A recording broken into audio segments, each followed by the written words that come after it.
Ma femme a exigé que je donne ma maison, celle dont j'ai hérité, à sa sœur parce qu'elle en avait plus besoin que nous. J'ai répondu que c'était hors de question. Elle a menacé de divorcer. Alors, j'ai accepté. L'expression sur son visage quand elle a réalisé qu'elle venait de me perdre, ainsi que l'accès à la maison, valait tout l'or du monde. Moi, Julien, 36 ans, j'ai hérité de la maison de mes grands-parents en Bourgogne il y a environ 2 ans. C'est une maison en pierre traditionnelle, 3 chambres, 2 salles de bain. Rien d'extravagant, mais entièrement payé. La vraie valeur, cependant, réside dans l'histoire. Mon grand-père était maître ébéniste. Il a fabriqué la plupart des meubles lui-même. Il y a cette table à manger qu'il a taillée dans un seul chêne massif tombé sur leur terrain dans les années 70. Ça lui a pris 6 mois. Le truc peut asseoir 12 personnes et ne contient pas un seul clou. Tous les assemblages valent plus que la maison elle-même pour le bon acheteur. Je suis marié à Chloé, 34 ans, depuis 5 ans. Nous louons un appartement à Lyon parce que, quand j'ai hérité de la maison, nous avons décidé de la garder comme bien locatif. On a de bons locataires, un couple de retraités charmants. Le loyer couvre la taxe foncière et l'assurance, avec un petit surplus. Chloé semblait d'accord avec ça. On avait parlé d'y emménager un jour, mais il n'y avait pas d'urgence. Puis, la semaine dernière est arrivée. Elle rentre d'un déjeuner avec sa sœur, Léa, et je sais tout de suite qu'il se passe un truc. Elle a ce regard. Vous savez lequel? Le regard « je vais te demander quelque chose de déraisonnable et j'ai déjà décidé que tu es le méchant si tu dis non. » Elle me dit « il faut qu'on parle de la maison. » Moi, quoi à propos de la maison? Elle, le bail de Léa se termine le mois prochain. Les loyers sont fous en ce moment. Je pense qu'on devrait la laisser vivre là-bas. Je réponds, les locataires ont encore 8 mois de bail. Après ça, peut-être qu'elle pourrait payer un loyer, mais on ne peut pas laisser quelqu'un vivre là gratuitement. Son visage a changé, c'est la famille. Elle ne devrait pas avoir à payer. Je lui dis, chérie, rien que la taxe foncière coûte 4 000 € par an, plus l'assurance, l'entretien, les réparations. Les revenus locatifs couvrent ça. Elle rétorque, alors elle paiera juste la taxe foncière. C'est bien moins que le prix du marché. Moi, ce n'est pas comme ça que ça marche. Et honnêtement, mélanger famille et gestion locative est une très mauvaise idée. Elle m'a lancé un regard glacial, je pense que tu devrais juste lui donner la maison. J'ai littéralement ri. Je pensais que c'était une blague. Lui donner la maison. Mon héritage? Elle insiste, elle en a besoin. Pas nous. On a notre appartement. Elle croule sous les dettes. Elle arrive à peine à joindre les deux bouts. C'est ce que fait la famille. On s'entraide. J'ai répondu, aider, c'est l'aider à faire son budget. Peut-être lui prêter un peu d'argent si elle est courte pour le loyer. Pas donner un actif de 300 000 €. Il est juste là. Tu accapares une maison entière pendant que ma sœur galère. Je lui dis, je n'accapare rien. Ça génère des revenus pour notre avenir. Où as-tu oublié le projet de la vendre un jour pour l'apport de notre propre résidence principale? Elle crie, les plans changent. Ma sœur, c'est la famille. Si tu m'aimais vraiment, tu voudrais l'aider. La manipulation était lourde. Très lourde. Puis elle a lâché la bombe, si tu ne fais pas ça, peut-être qu'on doit reconsidérer ce mariage. Je l'ai juste fixé. Tu viens sérieusement de menacer de divorcer? Elle répond, je dis juste que si tu es aussi égoïste, je ne sais pas si je peux rester avec quelqu'un comme ça. Quelque chose a cliqué dans ma tête comme un interrupteur. Moi, d'accord. Elle, d'accord quoi? Moi, d'accord. Divorçons. Son visage est devenu livide. Quoi? J'ai dit, tu as menacé de divorcer. J'accepte. Si c'est vraiment ce que tu ressens, c'est fini. Elle bégait, attends, je ne voulais pas dire. Je l'ai coupé, non, tu le pensais. Tu ne pensais juste pas que je serais d'accord. Je ne donne pas la maison de mes grands-parents. Si ça met fin à notre mariage, alors ça y met fin. Elle a commencé à faire marche arrière à toute vitesse, disant qu'elle était sous le coup de l'émotion, qu'elle ne le pensait pas, que je surréagissais, mais j'avais fini. Je lui ai dit que j'avais besoin d'espace et je suis parti. J'ai dormi à l'hôtel ce soir-là. C'était il y a 5 jours. Mon téléphone explose depuis. Sa sœur m'a envoyé un texto, tu es une ordure égoïste. Je n'arrive pas à croire que ma sœur a épousé quelqu'un d'aussi sans cœur. Tu gâches ma vie. Pardon? On s'est vu peut-être 10 fois, mais je gâche sa vie parce que je ne lui donne pas ma maison? Sa mère m'a laissé un message vocal délirant disant que je déchirais la famille. Et que penseraient tes grands-parents de ton avidité? Vous savez ce que mes grands-parents penseraient? Ils penseraient qu'ils ont eu raison de me laisser la maison spécifiquement à moi dans leur testament, pas à moi et à ma future épouse. Ma femme alterne entre s'excuser et se mettre en colère en disant que je vais trop loin. Son dernier texto était « Il faut qu'on parle. Je t'aime. Peut-être qu'on peut trouver un arrangement avec ma sœur. » Trouver un arrangement? Elle est toujours là-dessus. J'ai appelé un avocat spécialisé en divorce hier. Consultation demain. Suis-je fou? J'ai l'impression d'halluciner. Qui exige que quelqu'un donne son héritage et joue ensuite les choquer quand il y a des conséquences? Mise à jour 1, bon sang, ça a explosé vite et pas dans le bon sens. Je suis allé voir l'avocate. Elle a tout examiné, l'acte de propriété, le testament, notre bail, les relevés bancaires, tout. L'avocate a été claire, la maison est un bien propre. Les biens hérités ne deviennent pas des biens communs sous le régime de la communauté réduite aux acquêts, sauf si vous avez apporté le bien à la communauté ou ajouté son nom sur l'acte. L'avez-vous fait? Jamais. Les revenus locatifs vont sur un compte séparé que j'ai ouvert juste pour la propriété. Tout ce qui concerne la maison sort de ce compte. Elle a souri, parfait. Elle n'a aucun droit légal sur cette maison. Pour le reste, tout ce qui a été acquis pendant le mariage sera partagé. Compte retraite, épargne, véhicule s'ils sont aux deux noms, et vous devrez probablement un devoir de secours pendant la procédure car il y a un écart de revenus.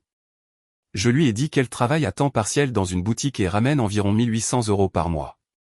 L'avocate a hoché la tête, vous aurez probablement une pension à verser pendant 18 à 24 mois, peut-être 1000 € par mois, mais la maison est protégée. J'ai lancé la procédure le lendemain, elle a reçu la signification par huissier à son travail. La crise de nerfs qui a suivi était spectaculaire.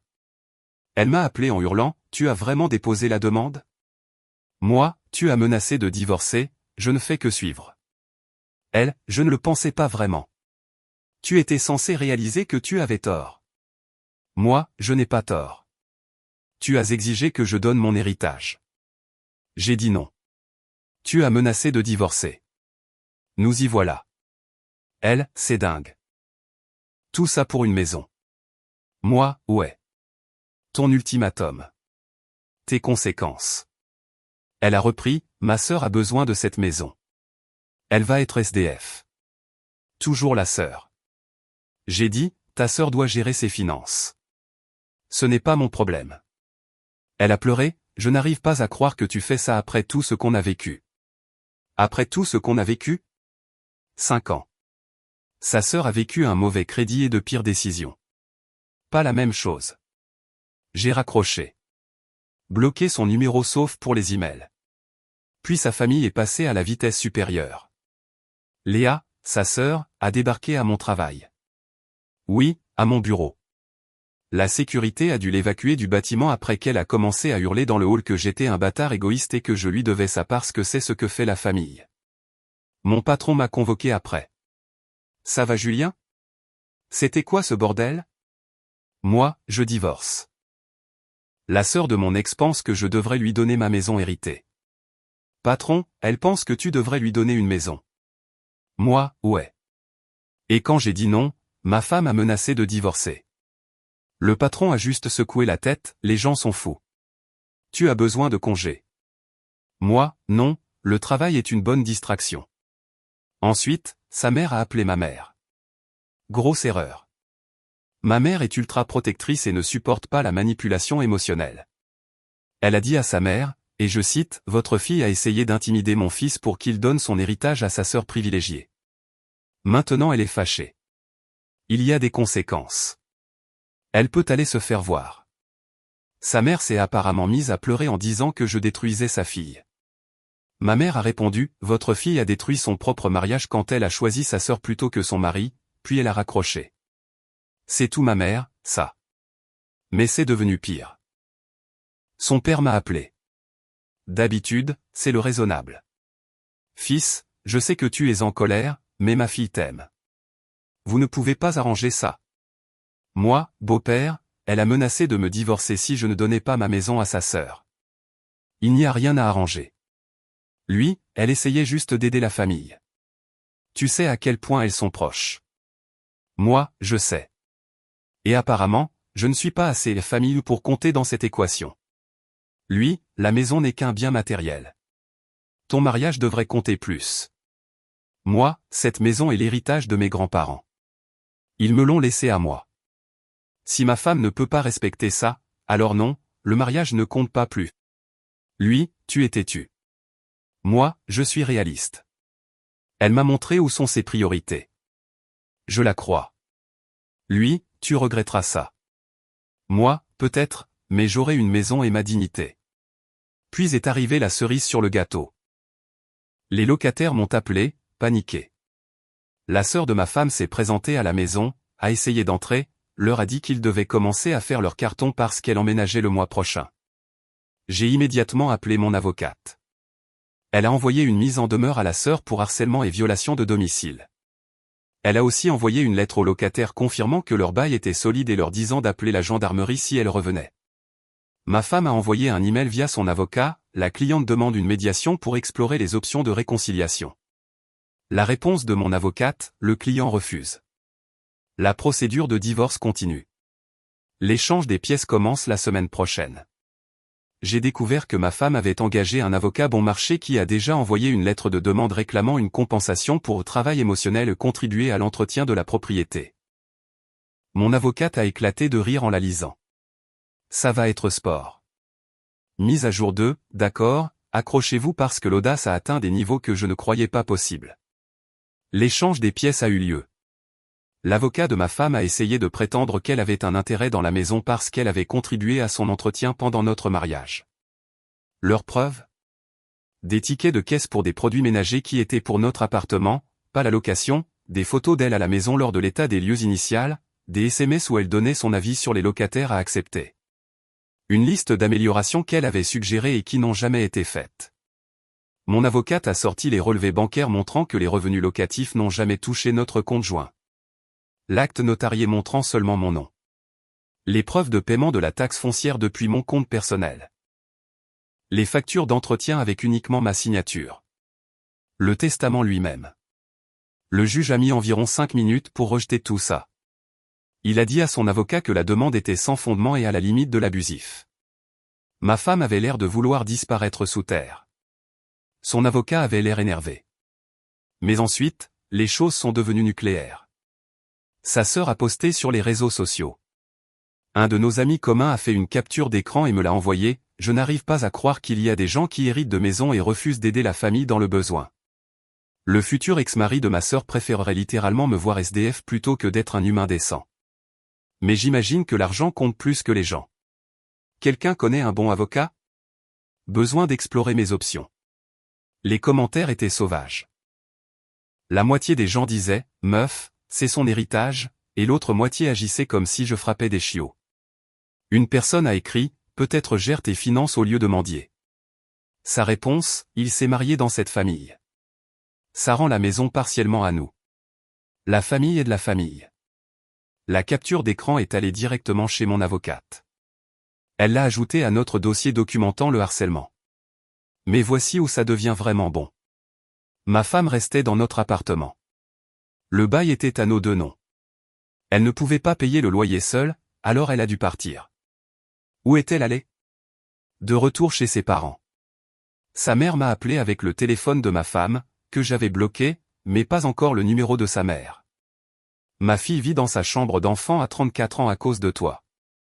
J'ai répondu, à cause de son ultimatum, en fait. Vous gagnez 6 000 € par mois à deux, vous auriez pu l'aider. Maintenant elle est embarrassée et fauchée. Elle a menacé de divorcer si je ne donnais pas mon héritage. Ce sont les conséquences. C'est juste une maison. Les maisons ne valent pas plus que les gens. Moi, alors elle aurait dû y penser avant de choisir sa sœur plutôt que notre mariage. Tu es vindicatif. Et le devoir de secours ? Tu vas juste la laisser sans rien. Moi, le tribunal déterminera une pension équitable. Elle aura ce qui est légalement requis. Elle, légalement requis.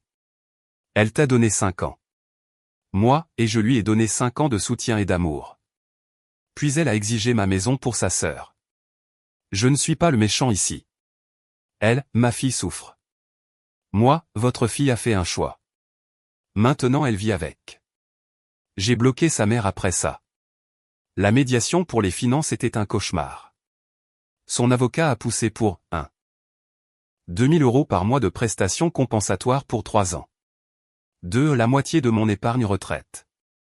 3. La moitié de tous les revenus locatifs de la maison pendant notre mariage. 4. La voiture, que j'avais co-signée, mais dont on partageait les paiements. Mon avocate a contre-attaqué, 800 € par mois pour 18 mois. 2. La moitié de la retraite acquise pendant le mariage, d'accord, c'est standard. 3. 0 revenu locatif. Bien propre, compte séparé. 4. Elle garde la voiture, je me retire de la carte grise. Son avocat a essayé le coup du « elle ne peut pas survivre avec 800 €. Mon avocate a rétorqué, elle vit gratuitement chez ses parents et a des dépenses minimes. 8 cents plus son salaire à temps partiel de 1800 cents, ça fait 2600 € par mois. C'est adéquat en attendant qu'elle trouve un temps plein. Son avocat, elle ne devrait pas avoir à trouver un temps plein. Elle est à temps partiel depuis des années. Mon avocate, par choix. Elle a 34 ans, elle est en bonne santé et n'a pas de personne à charge. Mon client ne financera pas son mode de vie indéfiniment.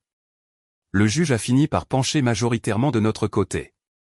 1 000 € par mois de pension pour 2 ans. Partage de la retraite acquise durant le mariage. Chacun garde sa voiture. Partage de l'épargne commune, environ 4 000 €. Je paie ses frais d'avocat, 3 500 €. La maison n'a même pas été discutée. Elle était à moi. Point final. Ma femme a dû signer. Son avocat lui a probablement dit qu'elle perdrait encore plus au tribunal. Mais voir son visage quand elle a réalisé qu'elle partait avec presque rien, que la maison qu'elle essayait de donner à sa sœur n'a jamais même été sur la table. Ça n'avait pas de prix. Elle m'a regardé en pleurant, est-ce que ça en vaut vraiment la peine? Tout finir pour ça? J'ai répondu, tu as tout fini quand tu as posé cet ultimatum. Je ne fais que finir ce que tu as commencé. Elle a dit, je ne pensais pas que tu irais jusqu'au bout. J'ai dit, c'est ça le problème. Tu pensais que je bluffais. Tu pensais pouvoir me manipuler pour donner l'héritage de mes grands-parents. Tu avais tort. Elle est partie en sanglotant. Sa sœur attendait dehors. Je l'ai vue par la fenêtre. Elle m'a fusillé du regard comme si je venais de tuer quelqu'un. Je m'en fous toujours. Le divorce a été prononcé la semaine dernière. Ça a pris environ 3 mois au total. Je suis dans la maison maintenant. Les locataires sont partis le mois dernier, ils ont acheté leurs propres biens. Je fais des travaux. J'ai trouvé les croquis originaux de mon grand-père pour les meubles qu'il a construits. Il y a des plans pour des chaises assorties à cette table à manger qu'il n'a jamais fini. J'apprends l'ébénisterie pour essayer de les terminer. Mon ex a envoyé un dernier email désespéré, je sais que tu me détestes, mais ma sœur est vraiment en galère. Elle va être expulsée. Pourrais-tu s'il te plaît lui louer la maison à un tarif réduit pour le bon vieux temps? J'ai supprimé l'email. Bloqué l'adresse. J'ai appris par des amis que les galères de sa sœur incluent un crédit auto de 700 € par mois pour une BMW qu'elle ne peut pas se permettre, des voyages réguliers dans les vignobles et une sérieuse addiction au shopping en ligne. Elle n'est pas en galère. Elle gère mal son argent. Et d'une manière ou d'une autre, c'était censé être mon problème. Non, mon ex a emménagé avec sa sœur. Ouais, après tout ça, elles sont colocataires maintenant. Ses parents l'ont virée après 6 semaines parce qu'elle ne participait pas aux frais du ménage. L'ironie est magnifique. Elle voulait que je donne une maison gratuite à sa sœur. Maintenant elle vit avec cette sœur, et elle ne paie probablement pas de loyer là-bas non plus. On ne peut pas inventer ça. Mise à jour 3, mise à jour finale, parce que les gens continuent de demander comment ça s'est fini. Ça fait environ 4 mois que le divorce est finalisé. La vie n'est pas parfaite, mais elle est à nouveau à moi. J'ai rénové la maison. La nouvelle toiture m'a coûté près de 9 000 €, mais c'était nécessaire. Les revenus locatifs que j'avais mis de côté ont couvert la majeure partie. J'ai trouvé les vieux outils d'ébénisterie de mon grand-père dans le garage. J'ai passé les derniers mois à apprendre à les utiliser correctement. J'ai enfin fini 2 des chaises de salle à manger qu'il avait prévues. Elles ne sont pas parfaites, mais elles sont faites. Mon ex a essayé une dernière fois de m'atteindre. Elle s'est présentée à la maison il y a environ 6 semaines. J'avais installé une sonnette vidéo d'ici là. S'il te plaît, je veux juste parler 5 minutes. J'ai répondu à travers l'interphone, on est divorcés. Rien à se dire. Elle, j'ai fait une erreur. Je le vois maintenant. J'avais tort pour l'histoire de la maison. Moi, cool. Bonne vie. Elle, s'il te plaît. Tu me manques. Nous me manquons. On ne peut pas recommencer? Moi, non. C'est fini. Elle, 5 ans ne signifie rien. Moi, 5 ans signifiait quelque chose jusqu'à ce que tu décides que les problèmes financiers de ta sœur étaient plus importants que notre mariage. Elle, j'essayais juste d'aider la famille. Moi, en exigeant que je donne la mienne. Ouais, je me souviens. Tu devrais partir maintenant. Elle, les paiements de pension s'arrêtent dans moins de 2 ans. Qu'est-ce que je suis censé faire après? Et voilà. La vraie raison de sa venue. J'ai dit, trouve un travail à temps plein. Débrouille-toi. Ce n'est pas mon problème. Elle, tu t'en fiches vraiment aussi facilement? Moi, tu as rendu ça facile quand tu as menacé de divorcer. Je t'ai juste prise au sérieux. Elle est partie. Pas de nouvelles depuis. Mais sa sœur, oh là là, j'ai appris par la bande qu'elle s'est fait expulser il y a 2 mois. La BMW a été saisie. Elle squatte des canapés depuis. Et selon des amis communs, elle dit à tout le monde que c'est de ma faute. Sa logique, si je lui avais juste donné la maison, elle n'aurait pas de problème d'argent. Ma logique, si elle avait pris de meilleures décisions financières, elle n'aurait pas de problème d'argent. Nous ne sommes pas les mêmes. Elle a effectivement essayé de me laisser un avis 1 étoile sur mon profil professionnel en ligne. Ouais, vraiment, prétendant que j'étais pas éthique dans les affaires personnelles ou une bêtise du genre. Le site l'a supprimé car c'était personnel et non professionnel. Son compte a été signalé. La mère de mon ex a envoyé un dernier texto, j'espère que tu es heureux. Ma fille souffre à cause de ton égoïsme. Je n'ai même pas répondu. Juste bloqué. Mais honnêtement, oui, je suis heureux. On y arrive du moins. Le divorce m'a coûté environ 45 000 € au total. Partage de retraite, frais juridiques, pension. Jusqu'ici, ça vaut chaque centime pour protéger la maison et ma tranquillité d'esprit. J'ai commencé à voir quelqu'un de nouveau, on y va doucement. Elle trouve toute cette histoire dingue. Elle a apporté du vin un soir et on s'est assis à cette table en chêne que mon grand-père a faite. Elle a passé ses mains sur les assemblages et a dit, quelqu'un qui menace de te quitter parce que tu protèges ça ne te mérite pas. Ouais, je vais la garder celle-là. Ma mère est passée le week-end dernier pour voir les chaises que j'ai finies. Elle était émue. Ton grand-père serait si fier de toi. J'ai dit, tu crois? Elle a répondu, je le sais. Pas juste pour les chaises, pour tout. Tu as tenu bon. Ça m'a touché différemment. Certaines personnes pensent que je suis froid pour la façon dont ça s'est passé. Que j'ai choisi la propriété plutôt qu'une personne. Ils ont tort. J'ai choisi mes limites plutôt que la manipulation. J'ai choisi l'héritage de mes grands-parents plutôt que des exigences d'enfants gâtés. J'ai choisi le respect de moi-même plutôt que de céder au chantage pour donner ce qui m'appartenait. La maison est juste un symbole. Est-ce que je le referais? Sans hésiter. Serais-je plus prudent avec les signaux d'alarme la prochaine fois? Absolument. Mais est-ce que je donnerai un jour cette maison à quelqu'un qui l'exige? Jamais. Pour tous ceux qui vivent des situations similaires, votre héritage est à vous. Vos limites comptent. Et si quelqu'un menace de vous quitter parce que vous ne donnez pas ce qui est à vous, laissez-les partir. Ils vous rendent service. La maison est payée. Les meubles se finissent. La vie est belle. C'est tout. Merci d'avoir suivi, Reddit. J'ai des chaises à finir.